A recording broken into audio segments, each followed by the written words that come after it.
할렐루야. 여기는 오전에 마치고 집에 갔다 오십니까? 아니면 교회에서 밥을 줍니까? 예, 안 들립니다. 밥을 줍니까?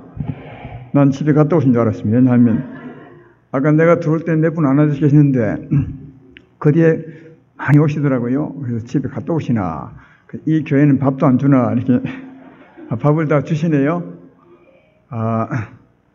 어제도 많이 오셔서 감사합니다.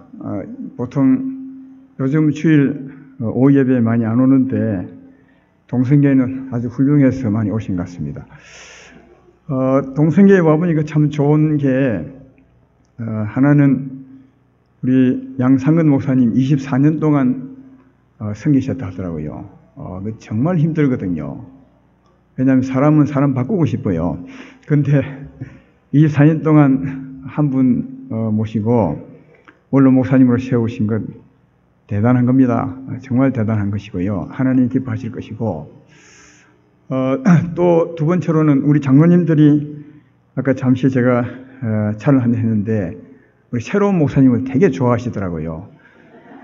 젊어서 좋아하는지 모르겠지만 하여튼 좋아하셔서 참 훌륭한 교회다, 교회 참 잘 되겠다, 그런 생각이 들고, 또 세 번째로는 우리 박준영 목사님 제가 세 번째 만나는 것 같은데 아주 예의도 바르고 잘생기셨고 참 좋으신 것 같아요. 예, 그래서 동성교회 참 좋겠다, 이런 생각이 드는데 한 가지 좀 나쁜 게 있다면 강단이 너무 높아요.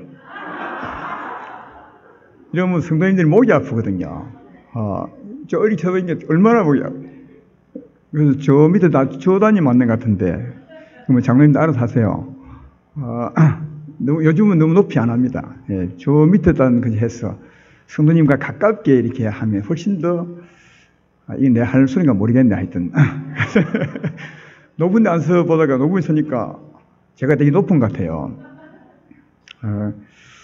오늘은 우리 5, 6년 전도에 헌신 예배를 해서 하나님께 무슨 말씀을 할까 기도하는 중에, 헌신 예배니까 하나님이 나를 구원하시고 바꾸어 놓으신, 그래서 헌신하게 하신 내 얘기를 좀 하면 훨씬 더 좋겠다, 그런 생각이 들어서 오늘은 물론 말씀도 하지만 내 얘기를 통해서 좀 말씀을 할까, 그렇게 생각합니다.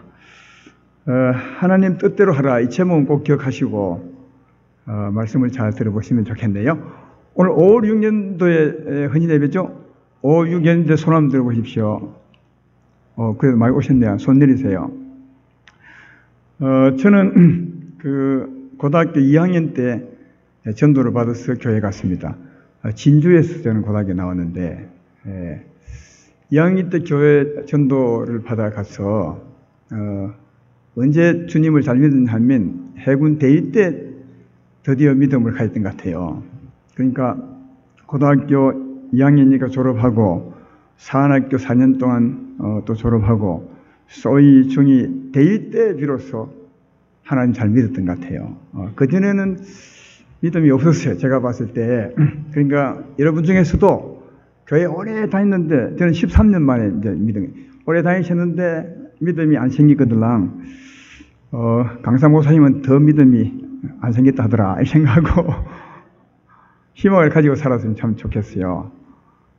그러나 14년 만에 믿었지만 그러나 그동안 의미는 있어요. 왜냐하면 그래도 교회 나갔다고 군대 가니까, 사나이 가니까 종교를 선택하라 하더라고요. 할 때 저는 여지없이 기독교를 했죠. 왜냐하면 교회 다니셨으니까. 그리고 그래도 한 번씩 교회 나가니까 말씀 듣잖아요. 믿음이 조금씩 생기는 것 같고, 그래서 사관학교 다닐 때는 믿음이 없으면서도 사관학교 신우회 회장도 하고요. 3학년 때. 와 할 필요 없어요. 믿음이 없었어요. 그렇게 했지만 아까 말했던 것처럼 믿음이 없었습니다. 왜 믿음이 없었냐 하면 믿음이 생기고 나니까 그때 믿음이 없었구나, 이걸 알게 되겠더라고요.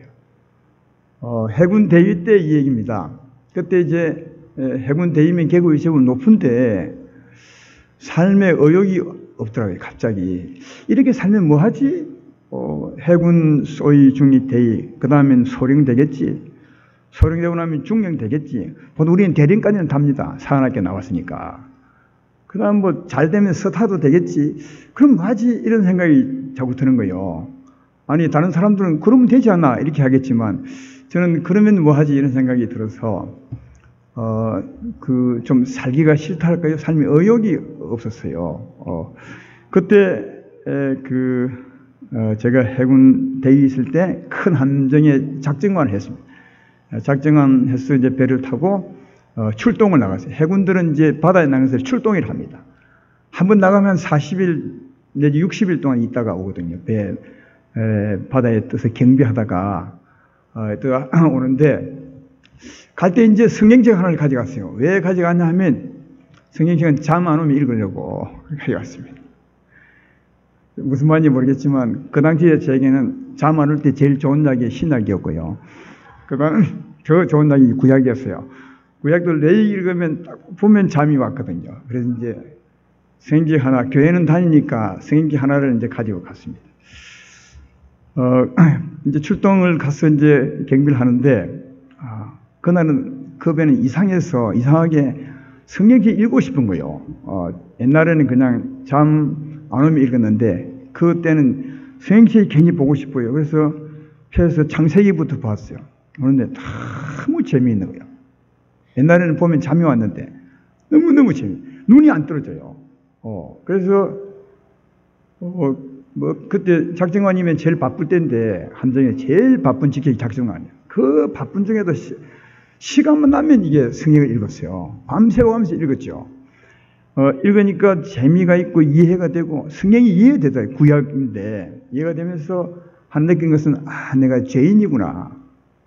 이게 너무 크게 느껴져서 읽으면서 눈물 흘리고 회개하고 기도하고 그리고 성경 읽고 눈물 흘리고 회개하고 기도하고 이렇게 해서 한 40일 만에 성경을 다 읽었어요. 그 바쁜 때 읽었는데 그때 이제 변화가 있었습니다. 어떤 변화가 있냐면 사람이 그렇게 좋아지더라고요. 그 전까지는 미운 사람도 있고 했는데 특별히 내 위에 그 계급이 높은 사람이 되게 미웠어요.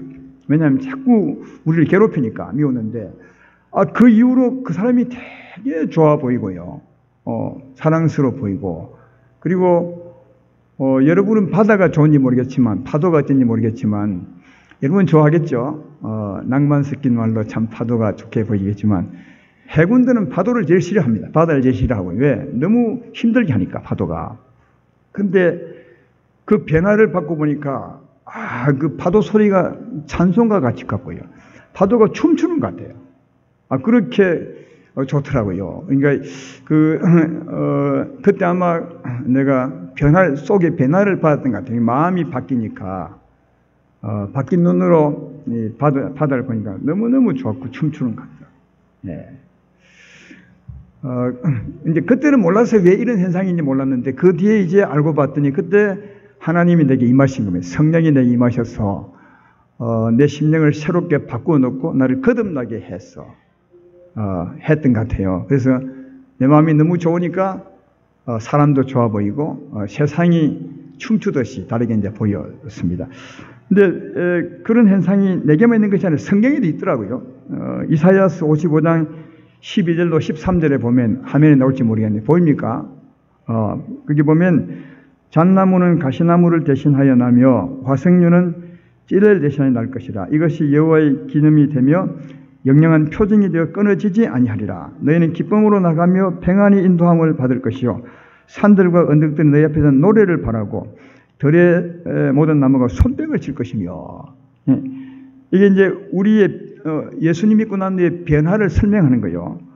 잣나무는 가시나무를 대신해 나며 전에 우리 속에 가시나무가 가득했어요. 그죠? 찔레나무가 가득했어요. 그래서 늘 나무 찌르고 염려하고 걱정하고 살잖아요. 근데 그 가시나무를 대신해서 잣나무가 생명나무가 나게 되었고요. 또 화석류는 찔레를 대신해 날 것이다. 우리 심령이 변화가 된 거죠. 그 변화된 마음으로 나가니까 산들과 언덕들이 막 노래하는 것 같고 모든 나무가 막 손뼉치는 것 같다. 예, 이게 이제 우리가 하나님으로 변화되면 세상은 실제로 변화되지 않았지만 우리가 변화되니까 변화된 눈으로 볼 때 그렇게 찬양하는 것 같고 손뼉치는 것 같은 거예요. 이런 변화를 제가 그때는 몰랐는데 겪었어요. 그래서 이런 한 번 출동 중에 이런 하나님의 은혜를 받고 이제 출동을 마치고 들어왔어요. 들어와서 이제 하나님을 알게 되고 믿음이 생겼죠. 생겼는데 출동 들어와서 이제 집에 와서 또 사니까 또 때때로 어려운 일이 있으니까 또 믿음이 의심이 생기는 거예요. 왜냐하면 그때 그 좋던 마음, 바다가 춤추는 것 같은 그 마음은 그냥 내 마음 아닌가? 이런 생각이 들고요. 삶이 어려울수록 자꾸 바다 가운데서 믿어졌던 그 하나님이 의심이 되고 그렇더라고요. 그래서 이제 이게 그 믿음이 참 믿음인가 아닌가 이렇게 하고 있는데 그때 제가 이제 신약 성경을 읽기 시작했어요. 마태복음부터 쭉 읽어가는데 어디 읽다가 어떤 말씀에 걸리냐면 마가복음 읽다가 맨 마지막 말씀에 걸렸어요. 걸린 말씀이 마가복음 16장 17절로 18절이에요. 거기 보면 이런 말씀이 있어요. 뱀을 집어 올리면 이게 앞에 보면 믿는 자들은 이런 표적이 따르니 그들이 뱀을 집어 올리며 무슨 독을 마시자도 해를 받지 아니하며 병든 사람의 손을 언제든지 나으리라 하시더라. 믿는 자들에게 이런 표적이 따르니 곧 그들이 내 이름으로 귀신을 쫓아내며 새 방언을 말하며 이게 좀 거꾸로 됐죠. 믿는 자들이 이런 표적이 따르니 곧 그들이 내 이름으로 귀신을 쫓아내며 새 방언을 말하며 뱀을 집어 올리며 무슨 독을 마시자도 해를 받지 아니하며 병든 사람의 손을 언제든지 나을 것이라. 이 말씀. 이렇게 하다 이게 딱 걸린 거예요. 왜냐하면 더 이상 진도가 안 나가. 왜? 하나님이 지금도 계시다면 지금도 믿는 사람에게 이런 일을 나타낼 수 있겠구나 이런 생각이 드는 거예요. 갑자기 여기 보면 다른 건 다 모르겠는데 병든 사람에게 손을 쥐면 하나님이 낫게 하신다는 말씀이 있죠. 그래서 이 말씀이 딱 걸려서 그러면 기도를 한번 해봐야 되겠다. 병든 자에게. 근데 참 묘하게도 우리 아이가 2살 때인데 이제 갓 나와서 2살 때예요. 2살 때인데 폐렴이 걸렸어요. 매일 병원 갔어요. 왜 폐렴이 걸렸느냐? 내가 담배를 많이 피워가지고요. 옛날에 안 믿을 때요. 지금 안 피웁니다. 그때는 이제 결혼하고 돈이 많이 없으니까 이제 방 하나에 살잖아요. 살았는데 방 하나에 사는데 그게 막 담배를 피우니까 아이가 폐렴이 걸려서 아주 세게 걸렸어요. 그래서 의사들은 이게 심각하다고 했어요. 매일 병원에 갔죠. 그때 이 말씀이 딱 내게 걸린 거예요. 그래서 잘 된 거 아닙니까? 하나님 제가 우리 아들에게 손은 이제 기도를 해보겠으니까 하나님이 계시면 치료해 주시고 아니면 안 믿겠습니다. 그래서 이 말씀이 딱 걸렸어. 그래서 이제 이 말씀 믿음으로 우리 아들에게 손을 얹고 기도했죠. 하나님 제가 하나님 말씀대로 손을 얹어 기도합니다. 주님이 계시면 치료하시고 아니 계시면 안 해도 괜찮습니다. 그래서 간절하게 정말 치료해달라고 기도했더니 정말 신기하게 나빠졌어요. 그때 우리 병원 안 갔어요. 정말 신기하죠. 이 아이가 너무 심각한 병에 걸렸는데 의사도 굉장히 심각했는데 그날 딱 기도했는데 그날 병원에 안 갔어요. 그 위로도 병원에 안 갔어요. 그날 와버렸어요. 그래서 배 타고 있을 때 그 믿음이 있고 또 이런 표적을 하나님이 나를 통하여 역사하는 이걸 딱 보게 되니까 믿음이 확 생기더만요. 이 분명히 하나님이 계시다. 내 눈에 보지는 못했지만 나를 통하여 내 아이를 치료하신 하나님의 역사를 보니까 믿어져요. 그러나 거기다가 더 믿음이 더 생기게 된 것은 그때 이제 새벽 기도를 우리 집사람과 같이 열심히 나갔어요. 그런데 새벽에 일어나서 집사람하고 이제 우리 2층에 살았어요. 계단을 내려오는데 우리 집사람이 계단에 내려와서 쓰러져 버렸어요. 새벽에. 그러면서 그 계단 밑에 방에서 막 뜨는 거예요. 생전에 그런 일이 없었는데 그날 막 뜨는 거예요. 그래서 이게 귀신 들었구나 이런 생각이 딱 들더라고요. 이게 귀신을 쫓아내며 이런 말이 있잖아요. 그래서 그 새벽에 우리 사람을 탁 안고 집에 들어가서 손을 잡고 기도했죠. 예수 이름 권세로 명하는 우리 귀신아 나가라. 그랬더니 떨던 손이 탁 괜찮이 평안해졌어요. 순식간에. 그래서 이거 참 신기한 일이 하나님은 안 보이는데 굉장히 그래서 이제 바로도 나와서 새벽 기도 갔어요.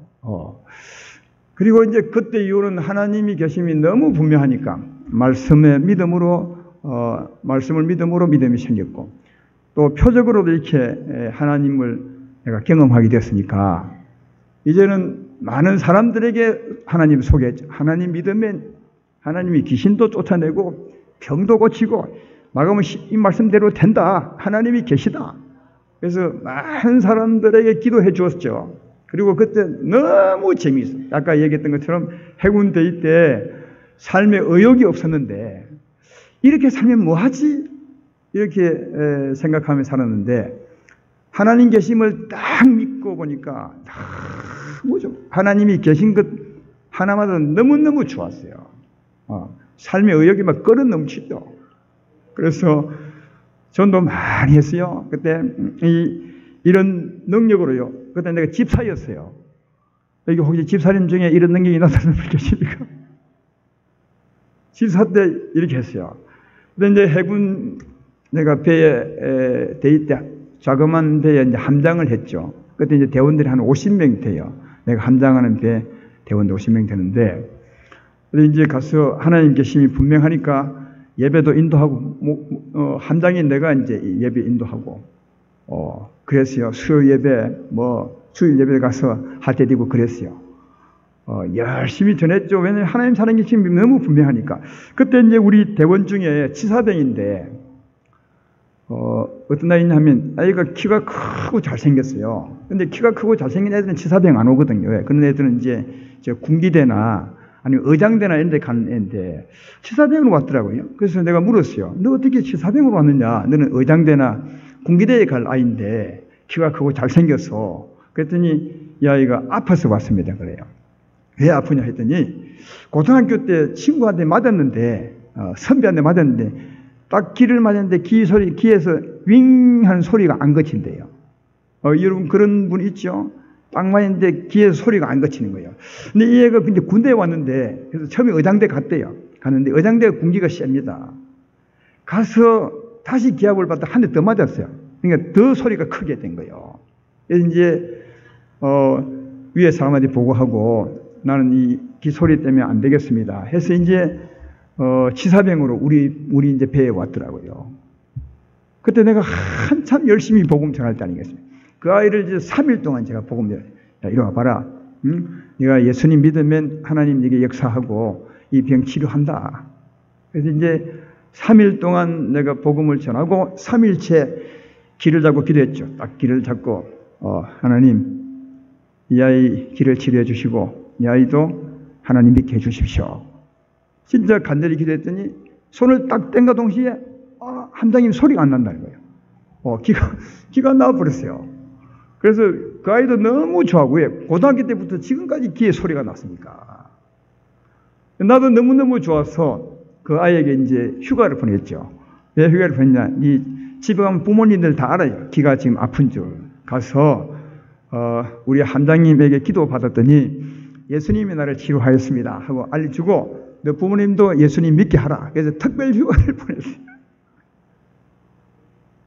그래서 이제 특별 휴가를 갔다 오게 됐어요. 그때부터 내 신앙생활은 그렇게 시작됐죠. 많은 사람들에게 손은 귀신도 쫓고 병도 고쳤습니다. 그때는, 지금은 좀 그런 게 없네. 그때는요, 이 귀신 든 사람에게 손을 탁 얹으면 손이 팍 떨려요. 귀신 나가는 게 느낄 만큼. 그리고 냄새가 아주 지독해요. 냄새를 팍 풍기고. 그래서 아마 예수님이 더러운 귀신아 나가라 했던 것 같아요. 아주 더러운 그런 냄새를 풍기고 떠나갔어요. 그러니까 이런 것을 통해서 내 믿음이 아주 분명해졌어요. 이 다른 표적이 보이니까 더 확실히 하나님 믿었죠. 하나님은 안 보이지만 하나님 나와 함께 계셔서 나를 통해 역사하시는구나. 이게 분명히 이제 믿어집니다. 원래 우리 믿음은 하나님 말씀을 듣고 믿을 때 성령의 역사함으로 그 믿음이 진짜 믿음이에요. 그 믿음. 그러나 사람인지라 하나님을 안 보면 자꾸 의심이 생겨요. 그래서 그 믿음이 진짜인데 성령으로 거듭난 믿음이니까. 그러나 그 믿음에 표적이 더하면 더 확실히 믿어지더라고요. 요한복음 20장입니까? 여기 이제 예수님이 부활하시고 하셔서 제자들을 만나러 오셨죠. 그때 이제 제자들에게 내가 어제 그제 죽었던 바로 너희의 구주다. 그렇게 이제 확인을 시켜줍니다. 제자들이 보고 굉장히 기뻐하죠. 왜냐하면 그의 옆구리에 손바닥에 못 자국 있었으니까요. 어제 죽었던 그분이 살아난 겁니다. 근데 그때 도마가 없었어요. 그래서 이제 그 다음에 이제 제자들이 도마를 만나서 말하기를, 도마야, 우리가 엊그제 예수님을 보았다. 십자가에 죽었던 바로 그분이 살아오셨더라. 이렇게 했더니 도마가 하는 말이, 나는 못 믿겠다. 내가 예수님을 만나서 내 손가락을 그 옆구리에 찔러보지 않고는 못 믿겠다. 이렇게 했어요. 그러니 일주일 후에 예수님이 또 제자들에게 왔었는데, 그때 예수님이 도마에게 찾아오죠. 도마야, 네 손을 내밀어서 내 손을 만져보고 이 손가락을 내밀어서 옆구리에 넣어보라. 그리고 믿지 못하는데 못 믿는 자가 되지 말라. 그때 여러분이 도마 같으면 손 넣어보겠습니까? 안 돼요. 예수님 믿겠습니다. 당신은 하나님의 아들님, 내 구주입니다. 그랬더니 주께서 하신 말씀이 뭐였습니까? 예수께서 이르시되, 요한복음 20장 29절에 너는 나를 본 거로 믿느냐, 보지 못하고 믿느냐면 복되다. 그렇게 말하죠. 보지 못하고 믿는 게 진짜 믿음이에요. 보지 못하고 어떻게 믿는 건, 아까 내가 배에서 믿었던 것처럼 말씀 듣고 말씀 읽고 성령 역사하게 되면 표적을 안 봐도 믿으세요. 그 믿음이 진짜 믿음이라는 거예요. 할렐루야.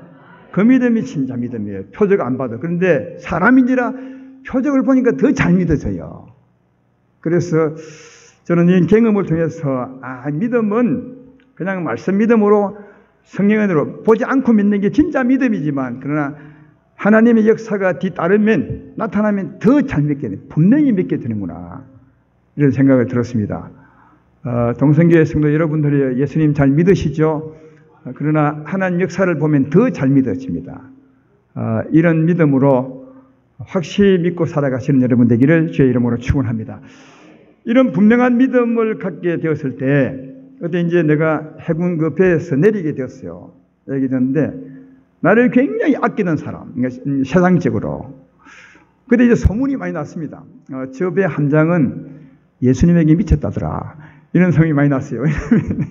보통 함장들이 배에서 예배 인도 안 하거든요. 그리고 안다고 기도해 주거나 이런 건 안 합니다. 기도해 주는 건 주로 목사님들이 하지, 함장이 안 하거든요.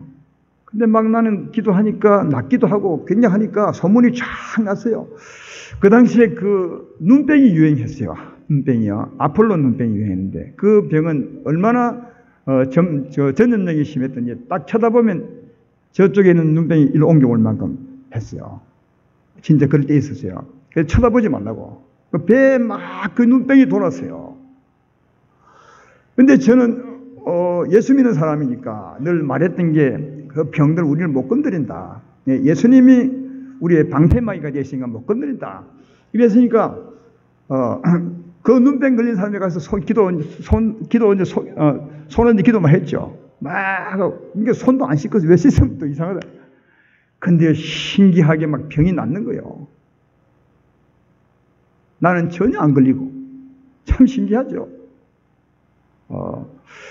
그래 뒤에 알고 봤더니, 여러분, 우리가 예수 믿고 예수 안에 있으면, 예수 안에 있다는 말이 뭐겠어요?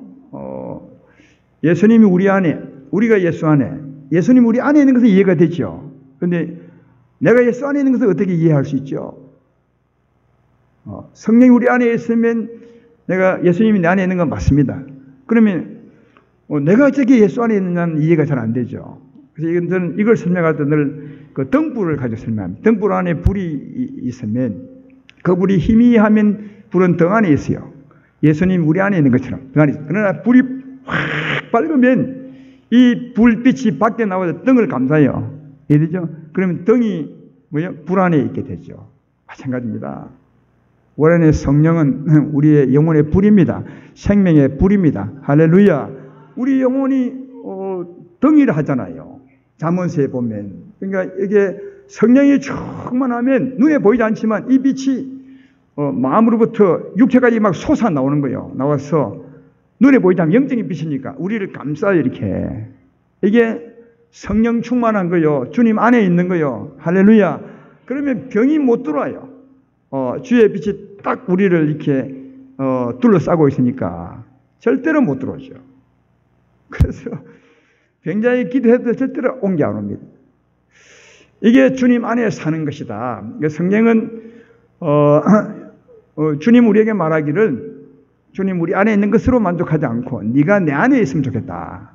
내가 네 안에 네가 내 안에 있으면 많은 열매를 맺나니 그 말이죠. 그래서 주님의 영광을 드러내시사 우리를 이렇게 덮으면 성령의 거룩한 능력이 우리를 덮으면 주님 안에 있어서 병에서도 보호받을 뿐 아니라 사고에서도 보호받을 뿐 아니라 무엇보다도 하나님 은혜로 열매 맺는 삶을 살아갈 수 있습니다.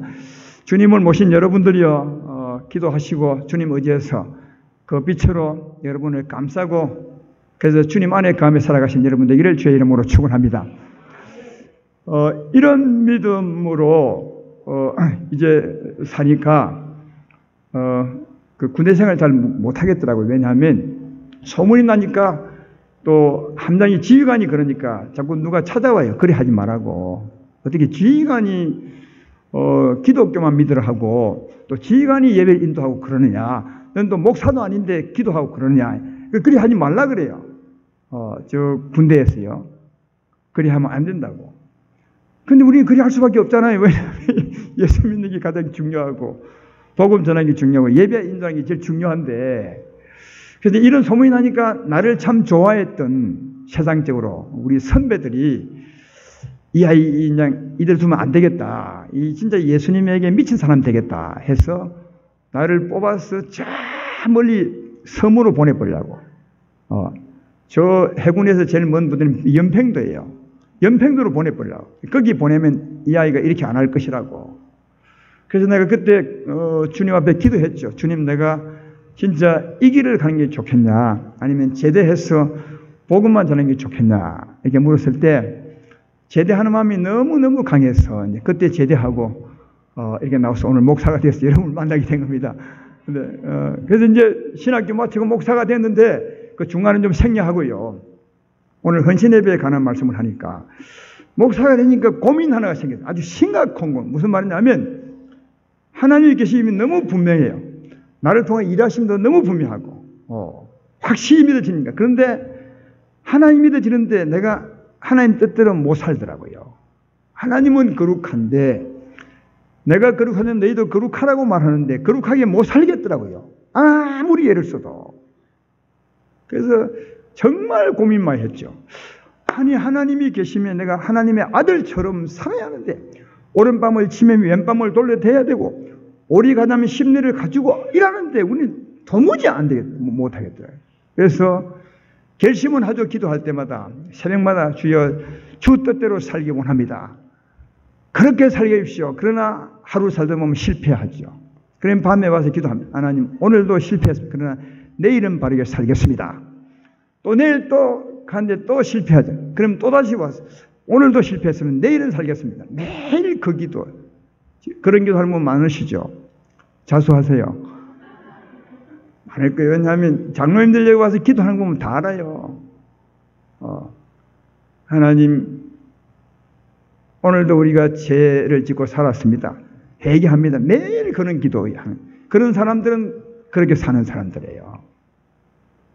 근데 그 고민에 빠진 거예요. 왜냐하면 일반 성도 같으면 그런 고민이 안 빠질 텐데 목사 아닙니까? 하나님 뜻대로 살아야 된다고 그렇게 외치는 목사가 지는 못 사니까 지는 무슨 말인지 알겠죠? 못 사니까 이게 고민이 아닐 수 없었어요. 하나님께 미안하기도 하고 진짜 죄송하기도 하고 그리고 내가 과연 예수 믿는 것은 맞는 건지 이 믿음이 맞는 건지 이런 고민이 굉장히 쌓였어요. 고민이요. 그래서 한동안 정말 고민스러웠죠. 밥맛이 없을 만큼. 아무리 해도 안 되더라고요. 그렇게 고민하고 있을 때 오늘 본문을 만난 거예요. 오늘 읽었던 본문을 만나서 하나님이 깨닫게 내 눈을 열어서 보게 해줬어요. 이 말씀 때문에 참 자유하게 되었어요. 오늘 말씀은 어떤 말씀이냐면 이런 말씀이에요. 아주 쉬운 말씀인데 예수님이 비유를 한 말씀은 아주 쉬워요. 못된 나무는 나쁜 열매를 냈고 좋은 나무는 좋은 열매. 너무 쉬운 거잖아요. 그죠? 가시나무는 가시를 내고 그 다음 사과나무는 사과 열매. 너무 쉬운 거죠? 열매를 보면 뭘 안다고? 나무를 안대. 그러니까 열매를 보면 생명을 안다는 말이에요. 겉으로 드러나는 열매를 보면 그 나무 안에 생명이 좋은 나무인지 나쁜 나무인지 아는 거예요. 이 열매는 우리 삶에 대한 비유입니다. 그러니까 우리 삶, 거룩하게 사느냐 못 사느냐 그것은 우리 안에 생명에 달렸다는 거예요. 생명이 좋으면 좋은 열매 맺고 생명이 나쁘면 나쁜 열매 맺을 수밖에 없다는 거예요. 그럼 여러분 물어봅시다. 우리 인생은, 우리 사람들은 비유로 말하자면 못된 나무 같습니까? 좋은 나무 같습니까? 아니 그것도 몰라요? 우리 인생은 비유로 말하자면 좋은 나무 같아요? 나쁜 나무 같아요? 이건 내가 대답 안 해줄래요. 여러분이 해야 돼. 아무리 봐도 나쁜 나무예요. 아무리 좋게 봐도 나쁜 나무예요. 예. 여러분들이 좋은 나무로 태어날 것 같아요? 좋은 나무, 좋은 열매, 거룩한 삶만 삽니까? 아니면 죄를 더 많이 짓습니까? 내가 볼 때는 죄를 더 많이 지어요. 성경을 보면 더 분명해요. 성경을 보면 에레미야서 17장 9절에 보면 하나님이 말씀하는 거예요. 만물보다 거짓되고 힘이 부패한 것은 마음이라 누가 너희 이를 알려마는 하나님은 아신다고 그렇게 말하죠. 우리 인생이 만물보다 더 마음이 더럽대, 부패하대요. 제가 봐도 이 만물보다 더 훨씬 더러워요. 짐승보다 훨씬 더러워요. 가끔 우리가 죄를 지으면 짐승마다 못하다. 진짜 짐승마다 못해요. 짐승은 한번 딱 때리면 아야 아프다고 해요. 근데 사람은 딱 때리면 아프면서도 안 아파요. 얼마나 거짓말쟁입니까? 아프면 아프다 하면 그게 이제 한 번 거짓말 하는 건데 아프면서도 안 아픕니다 하는 건 두 번 거짓말 하는 거예요. 그 예만 든 것이 아니라 사람은 보면 만물보다 훨씬 고차원적이고 거짓이야. 하나님 말씀이 딱 맞아요. 우리 심령이 부패해버렸거든요.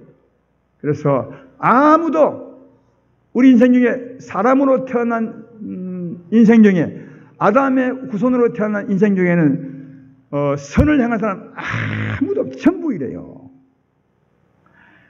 에레미야서 13장 23절에 이렇게 말하죠. 구서인이 그 피부를 표범이 그 반점을 변하게 할 수 있느냐? 할 수 있을진데 악에 익숙한 너희도 선을 행할 수 있으리라. 이 말은 선 행할 수 없다는 말이에요. 구서인 흑인 피부죠. 흑인 피부. 흑인이 자기 피부를 희게 할 수 있어요? 표범 알죠? 반점이 있는 그 사나운 짐승요. 그 표범이 자기 반점을 바꿀 수 있냐? 없어요. 그것처럼 우리 인생은 선을 행할 수 없어요. 왜? 우리 심령이 부패되어 버렸기 때문에. 그래서 시편 53편 2절로 3절에도 이렇게 말하죠. 하나님이 하늘에서 인생을 굽어 살피사 지각 있는 자와 하나님을 찾는 자가 있는가 보려 하신즉 각기 몰려가 함께 더러운 자가 되고 선을 행하는 자가 없으니 한 사람도 없다. 하나님이 세상을 이렇게 둘러보았더니 한 사람도 선을 행할 사람이 없다는 거예요. 이 우리 인생이에요. 우리 인생은 못된 나무 중에서 못된 나무예요. 그래서 성경은 우리 인생을 비유로 가시나무로 비유할 때가 많아요. 찔레나무, 가시나무, 씹된 나무 다 가시나무예요. 우리 인생을 비유로 설명한 나무예요. 그래서 예수님이 우리를 구원하려고 이 세상에 오신 거예요. 그래서 가시나무 같은 것이니까 얼마나 죄를 많이 짓겠어요. 가시나무는 어릴 때는 가시가 없어. 자라면 자랄수록 가시만 내는 거예요. 그 삶 자체가 가시야. 여러분 우리 인생은 태어나서부터 사는 것 자체가 죄입니다. 존재 자체가 죄입니다. 성경이 그렇게 말해요. 완전히 부패해버렸어요. 얼마나 많은 죄를 지었겠어요. 그 죄를 지었기 때문에 누군가 갚아줘야 돼. 그 죄값은 죽음이라 하잖아요. 우리 죄의 몸이 죽어야 죄에서 벗어나 의롭다함을 얻었음이니라. 그렇게 말하니까 우리가 지은 죄값을 치르려면 우리가 죽어야 돼. 예. 그래서 예수님이 우리 대신 죽으신 겁니다. 그래서 예수로 말미암아 이 죄의 몸이 죽는 거죠. 할렐루야. 우리가 알거니와 우리의 사람이 예수와 함께 십자가에 못 박힌 것은 죄의 몸이므로 이 죄의 몸이라여 다시는 저에게 종로로 하지 아니하려 함이니 이는 죽은 자가 죄에서 벗어나 의롭다함을 얻었음이니라. 주님이 그 많이 지었던 죄값을 대신해 죽으셨어요. 그것을 끝난 게 아니에요. 그리고 이제 그런 자에게 성령을 보내가지고 우리 심령을 새롭게 바꿔요. 새로운 사람을 만드는 겁니다. 새로운 피조물로 만드는 것입니다. 이게 거듭남이고 새롭게 만든 거예요. 완전히 새 사람으로 만든 거예요. 보라 이전 것은 지나갔으니 새 것이 되었도다. 할렐루야. 성령이 오셔서 우리를 확 바꿔버려요. 얼굴은 바꾸지 않지만, 얼굴은 성형수술 안 하지만 우리 심령은 완전히 새롭게 바꿔버려요. 예, 그러니까 예수님의 구원은 뭐가 같으냐면 못된 나무 같은 우리들을 좋은 나무같이 바꿔요. 이게 구원이에요. 우리는 단지 구원이라 하면 우리 죄를 용서한 것만 자꾸 구원이라 해. 근데 죄 용서하신 이유가 뭐냐? 하나님이 오시기 위함이요. 성령으로. 왜요? 우리를 새롭게 바꾸려고. 그래서 예수님이 십자가 짊어지시고 우리 죄를 사하심은 성령으로 오시기 위함이에요. 우리 안에. 왜 오시느냐? 우리를 새롭게 바꾸려고. 세상으로 바꾸내시려고. 할렐루야. 그래서 못된 나무 같은 우리 인생을 새로운 좋은 나무로 바꾸는 거예요. 자, 그래서 예수 믿으면 좋은 나무가 돼. 좋은 나무. 적어도 우리 영혼은 좋은 나무가 돼. 이 좋은 나무가 된 사람이 이제는 하나님의 생명, 성령의 생명을 얻고 살면 좋은 열매를 맺어요. 이해가 되시죠? 이걸 내가 이 말씀으로 깨달았어요. 아, 그렇구나. 내가 예수 믿어서 좋은 나무 되었지만 내가 하나님을 의지해야, 하나님의 생명을 의지해야 그 힘으로 살 때 비로소 좋은 열매 맺는구나. 이게 너무 세게 깨달았어요. 그리고 하나님은 우리와 함께 하셔서 그 생명을 계속 공급해 주잖아요. 요한복음 4장에 수가성인이 예수님 만났을 때 예수님이 그에게 한 말이 뭐죠? 이 물을 마신 자마다 다시 목이 마르느니와 내가 주는 물을 마신 자는 영원히 목마르지 않으니 내가 주는 물은 그 속에서 영생하도록 솟아나는 샘물이 되리라. 이게 한 번 성령을 마신 사람들은 성령의 샘이 돼. 영생하도록 솟아나는 샘이 있어. 예수 믿으면 아멘 합시다. 여러분의 성령의 샘이 있어요. 그런데 영생하도록 솟아나는 샘물 절대로 마르지 않아. 이 세상의 샘물은 비가 안 오면 말라 자꾸. 그래서 오랫동안 가물면 샘이 솟아오르지 않지만 우리가 마신 성령의 샘물은 절대로 마르지 않아. 영생하도록 솟아나는 샘물이 되리라. 할렐루야. 계속 믿고 구하면 계속 솟아나. 그래서 목마르거든 내게 와서 마시라. 그러면 성령 이런 것처럼 믿는 자 입에서 생수의 강이 흘러나리라. 그러잖아요. 구하면 목말라서 구하면 힘이 없어 구하면 만족이 없어 구하면 막 솟아나서 이 심령을 적시는 거예요. 성령으로. 이 성령은 사랑과 희락과 화평과 오래 참음과 이런 능력 아니겠습니까? 은혜롭고 자비로운 능력 아닙니까? 인애와 진실을 말하는 능력 아닙니까? 이 능력이 우리 마음을 감싸버리면 우리 주님 따라 살 수 있는 거예요. 거룩하게 살 수 있어요. 할렐루야. 이걸 제가 깨달았어요. 이 말씀에. 그래서 너무 큰 자유가 왔어요. 그전에는 너무 힘들고 어려웠는데 너무 미안하고 죄송했는데 늘 기도할 때마다 하나님 오늘 내가 죄를 지었지만 내일은 짓지 않겠습니다. 내려가면 또 짓고 그래서 또 나중에는 미안해서 기도를 못하겠더만요. 아니 벼룩도 낯짝이 있지 계속 안 돼. 근데 이 말씀을 딱 깨닫고는 이야 그렇구나. 우리가 거듭났지만 이 생명을 의지하지 아니하면 이 생명이 나를 주관하지 아니하면 못 사는구나. 이 생명이 나로 하여금 살게 하는구나. 이걸 깨달았어요. 이런 마음으로 성경을 보면 쫙 보여요. 예수님이 포도나무 비유할 때 나는 포도나무요 너희는 가지니 내가 내 안에 있으면 가지가 예수에게 붙어 있는다는 말은 예수 생명을 의지하는 거예요. 있으면 너는 많은 열매를 맺을 것이라. 그렇죠? 그러니까 우리 삶의 성공은 우리 안에 계신 주님을 의지하는 데 있다는 사실 잘 알 수 있습니다. 로마서 8장 1절로 2절 말씀에도 그러므로 이제 그리스도 예수 안에 있는 자에게는 결코 정죄함이 없나니 이는 그리스도 예수 안에 있는 생명의 성령의 법이 죄와 사망의 법에서 너를 해방하였습니다. 할렐루야. 이건 예수 믿으면 죄 사함받는 얘기가 아니에요. 성령이 우리 안에 오면 성령의 힘이 있어. 생명의 성령의 법이 있어. 이 법이 우리를 주관하게 되면 우리가 죄를 안 짓게 돼. 그러니까 생명의 성령의 법은 우리가 지금 죄를 짓지 않도록 하는 거예요. 그래서 죄를 짓지 아니하니까 자유함이 오는 거예요. 나를 정죄함이 없는 거예요. 할렐루야. 그러므로 예수 믿으면 우리 안에 새로운 생명, 우리를 변화시키는 예수님이 우리 안에 계신데 그분 의지하고 살아가면 살아갈 수 있습니다. 살 수 있습니다. 그러나 때때로 살다가 이분 놓치면 또 죄를 질 수밖에 없겠지만 또다시 회개하고 돌아와 의지하며 살아갈 수 있습니다. 이게 우리의 삶이더라고요. 그리고 이런 삶을 내가 살고 나니까 항상 깨끗하게 사는 건 아니지만 주님만 의지하면 되니까 참 자유가 오고 진짜 예수 믿는 게 이런 삶이구나 이런 생각을 제가 했습니다. 그래서 저는 이 두 번째 삶을 제2의 거듭남이라 합니다. 그러니까 하나님 우리에게 오셨을 때 처음 거듭남이라면 처음 거듭났다고 다 거듭난 것처럼 살 수 없어요. 하나님의 생명을 의지할 때 비로소 거듭난 것처럼 살 수 있어요. 이를 제2의 거듭남이라 하는데 여러분은 참고를 하시고 다만 여러분 안에 오신 하나님 의지하고 살아가신 여러분 되기를 주의 이름으로 축원합니다. 또 이게 오늘 본문에 보면 하나님의 뜻대로 사는 거예요. 오늘 본문 뒤에 보십시오. 이 말씀하고 난 후에 21절에 나더러 주여 주여 하는 자마다 다 천국에 들어갈 것이 아니요 다만 하늘에 계신 내 아버지의 뜻대로 행하는 자에 들어가랴. 이게 아버지의 뜻이 뭐죠? 위의 말씀이 연결된 거예요. 뜻은 우선은 예수 믿음으로 새 사람이 되셔야 돼요. 그리고 하나님의 생명을 의지하고 사는 자가 아버지의 뜻대로 사는 거예요. 우리 이 말씀을 읽고 들을 때마다 어떻게 늘 자기를 자책하냐면 살아야 되는데 봉사해야 되는데 전도해야 되는데 이게 행하지 못한 것에 대해서 자꾸 가슴을 칠 때가 참 많은데 이 말은 그 말이 아니에요. 그 당시에는 많은 사람이 정말 많이 행했어요. 근데 많이 행했지만 아버지의 뜻대로 안 행한 거예요. 그래서 그 다음에 보면 그걸 사실 알 수 있죠. 22절을 보십시오.